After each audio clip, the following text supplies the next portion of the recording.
नमस्कार, मी लतिका।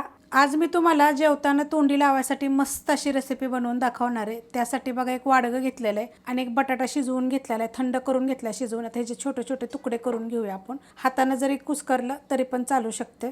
एका बटाट्याचे बघा मी तुकडे करून घेतलेले आहेत। त्यात टाकायचा आपल्याला एक कांदा, मीडियम आकाराचा कांदा आहे बघा, थोडासा कमी जास्त घातला तरी चालेल। थोडीशी काकडी, टोमॅटो घेतलेला आहे थोडंसं, सगळं थोडं थोडंसं बरं का, जेवढं तुम्हाला हवं असेल तेवढं टाका। कोथिंबीर, छोट्या आकाराची एक हिरवी मिरची एकदम पातळ कट करून घेतलेली आहे। ह्याच्यामध्ये टाकणारे बीटरूट, त्याला पण काय केलेलं आहे, वर साल काढून असं खिसून घेतलेलं आहे। छोटे तुकडे करून जरी टाकलं तरी पण चालू शकते। त्यात टाकणारे बघा डाळिंबीची दाणं।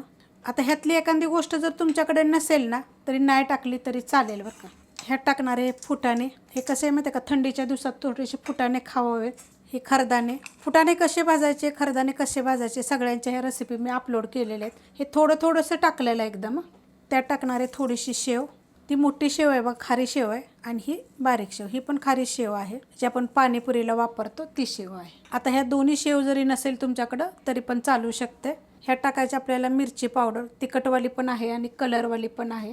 काळं मीठ थोडंसं, चाट मसाला, साधं मीठ, एक चमचा बघा आंबट गोड चटणी आहे। ती नसेल तर काय करायचं माहिती आहे का, चिंच भिजत घालून नुसता कोळ टाकला तरी पण चालू शकते। ही एक चमचा पुदिन्याची चटणी आणि एक चमचा आपल्याला टाकायचे दही। आता हे सगळं आपल्याला मिक्स करायचे आहे बघा, चांगले एकजीव करून घ्यायचे। आता तुम्हाला सांगितले ह्यात एखादी जर तुमच्याकडे गोष्ट नको असेल तरी नाही घेतली तरी पण चालेल। आता जर फ्रेश वाटाणे भेटतात ते जरी थोडेसे भाजून ह्याच्यामध्ये जरी टाकले तरी चालेल, नाहीतर अशाच पद्धतीने जेवताना तोंडी लावायसाठी शेव नसली तरी पण चालू शकते। खूप रेसिपी मी टाकते आपल्याशी सोप्या पद्धतीनं, की बाबा तुम्ही काय खाऊ शकता जेवताना, काय होतं जेवण जात नाही तर अशा पद्धतीत काहीतरी वेगळं करून ठेवायचं। शेव बिव कशी आणून जरी ठेवली ना थोडीशी फ्रीजमध्ये तर खूप दिवस चालते, नाही तर घरी बनवले तरी चालेल। मस्तपैकी असं चटपटीत काहीतरी असं जेवताना तोंडी लावायसाठी, नाही तर मधल्या वेळेत खाण्यासाठी। रेसिपी आवडली तर लाईक करा, सबस्क्राईब करा, कमेंट करा आणि शेअर बी करा।